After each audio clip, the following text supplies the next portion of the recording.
Bom, pessoal, então continuando com o nosso ensaio, agora a gente vai para o segundo, que é o ensaio de curto-circuito. Antes, a gente tinha feito um ensaio a vazio no lado de baixo e tinha deixado o lado de alta a vazio. Agora a gente vai fazer basicamente ao contrário. Vamos fazer um ensaio de curto-circuito no lado de alta e no lado de baixo a gente vai fazer um curto. Bom, aqui eu disponho da mesma configuração do ensaio passado, no qual foi realizado no lado de baixo, enquanto o lado de alta estava vazio. Nesse segundo ensaio agora, a gente vai realizar um ensaio de curto-circuito no lado de alta e vamos dar um curto-circuito no lado de baixo. Bom, a gente já analisou aqui que o circuito está todo correto. Então, o próximo passo é a gente ver se o varivolt está no zero. Após conferir, vamos agora colocar a entrada de alimentação.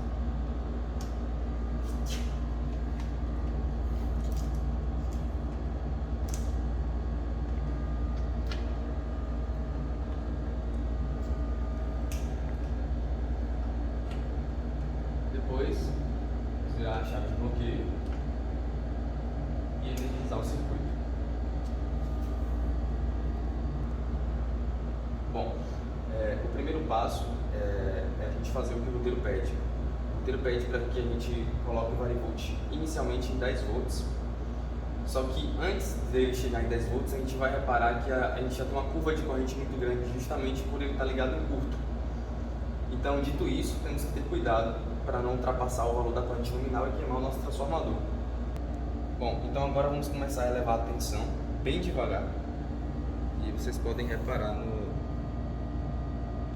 visor.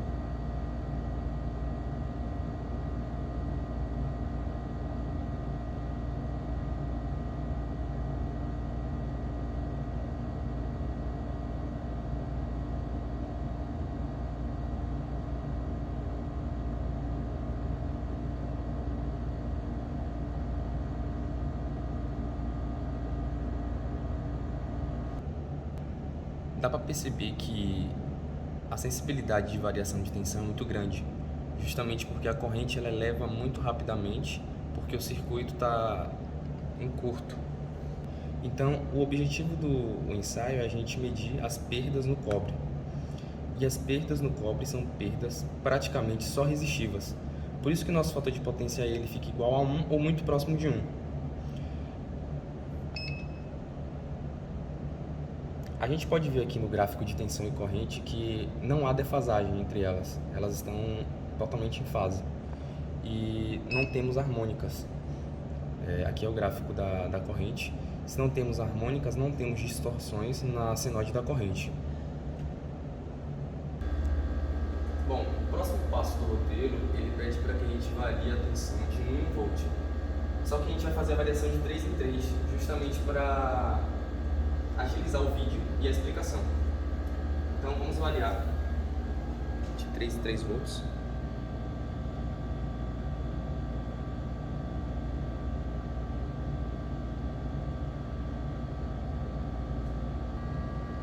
Bom, aqui a gente variou o valor da tensão em 3 volts, praticamente. A gente está um pouquinho acima por causa da sensibilidade do equipamento.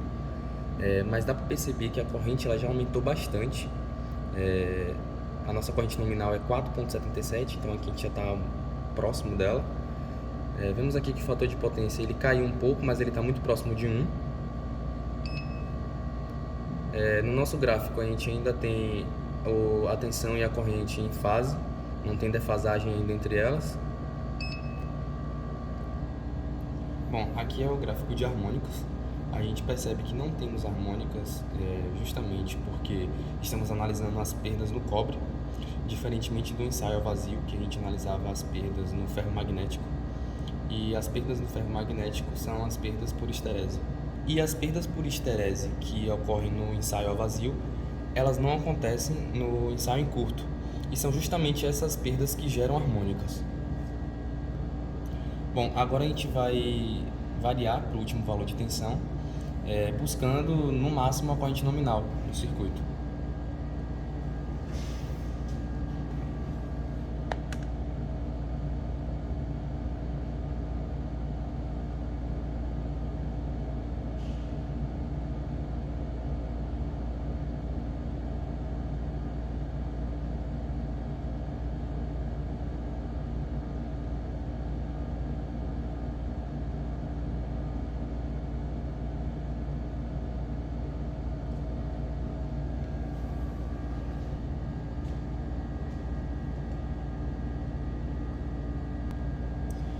Bom, depois dessa última variação de tensão, a gente pôde ver que a nossa corrente já chegou muito próxima do valor nominal, então eu vou parar por aqui.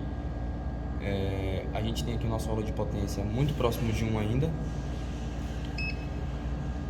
No nosso gráfico, a gente tem a tensão em relação à corrente ainda estão em fase, não temos nenhuma defasagem entre elas. E permanecemos sem harmônicas na senoide da corrente.